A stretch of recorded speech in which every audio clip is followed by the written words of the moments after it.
ഇപ്പോൾ ഉള്ളത് ആലുവായി അബ്ദുൾ റസാഖ് വലി അള്ളാഹിയുടെ മക്കാമിലാണുള്ളത്.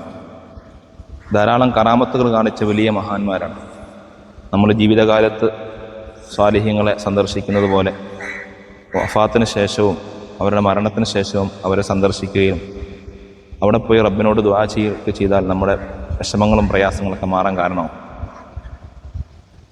നമ്മുടെ എല്ലാ പ്രയാസങ്ങളും വിഷമങ്ങളും അള്ളാഹു സുബ്ഹാനഹു വ തആല മഹാന്മാരുടെ ബറക്കത്ത് കൊണ്ട് മാറ്റിത്തരുമാറാവട്ടെ.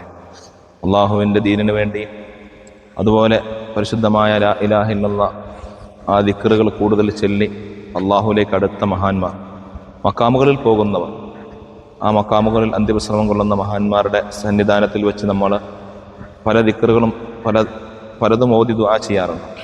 ആ കൂടെ നമ്മൾ ലാ ഇലാഹ ഇല്ലല്ലാഹ് എന്ന ദിക്ർ ചൊല്ലിയാൽ അത് ആ മഹാന്മാർക്ക് കൂടുതൽ ഇഷ്ടമാവുകയും നമ്മുടെ ജീവിതത്തിൽ വലിയ വിജയം കിട്ടാൻ കാരണമാകും.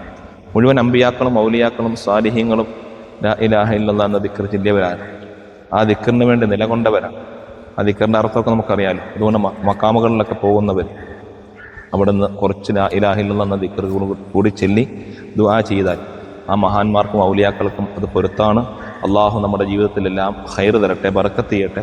എല്ലാ പ്രയാസങ്ങളും ബുദ്ധിമുട്ടുകളും അള്ളാഹു മാറ്റിത്തരട്ടെ. കൂടുതൽ ദിക്ർ ചൊല്ലി വിജയിക്കാൻ അള്ളാഹു നമുക്ക് തൗഫീഖ് നൽകി അനുഗ്രഹിക്കട്ടെ. നിരവധി ആളുകൾ ദുആ കൊണ്ട് വസിയത്ത് ചെയ്തിട്ടുണ്ട്. ഇങ്ങോട്ട് വരുന്ന സമയത്തും അല്ലാതെയൊക്കെ എല്ലാവരുടെയും പ്രയാസങ്ങൾ, ബുദ്ധിമുട്ടുകൾ, വിഷമങ്ങൾ അള്ളാഹു മാറ്റിത്തരട്ടെ. എല്ലാ ദിവസവും രാവിലെയും ഉച്ചയ്ക്കും വൈകിട്ടൊക്കെ നമ്മുടെ ഇർഷാദി എന്ന കോട്ടയം ജില്ലയിലെ നമ്മുടെ സ്ഥാപനത്തിൻ്റെ നേതൃത്വത്തിൽ നടക്കുന്ന മജ്ലിസുകളിൽ നിരവധി ആളുകൾ ദുആ കൊണ്ട് വസിയത്ത് ചെയ്യുന്നുണ്ട്. എല്ലാവരുടെയും മുറാദുകൾ അള്ളാഹു ഹാസിലാക്കട്ടെ. വിഷമങ്ങളിൽ നിന്ന്, പ്രയാസങ്ങളിൽ നിന്നും എല്ലാം അള്ളാഹു നമുക്ക് സലാമത്ത് നിന്ന് അനുഗ്രഹിക്കട്ടെ.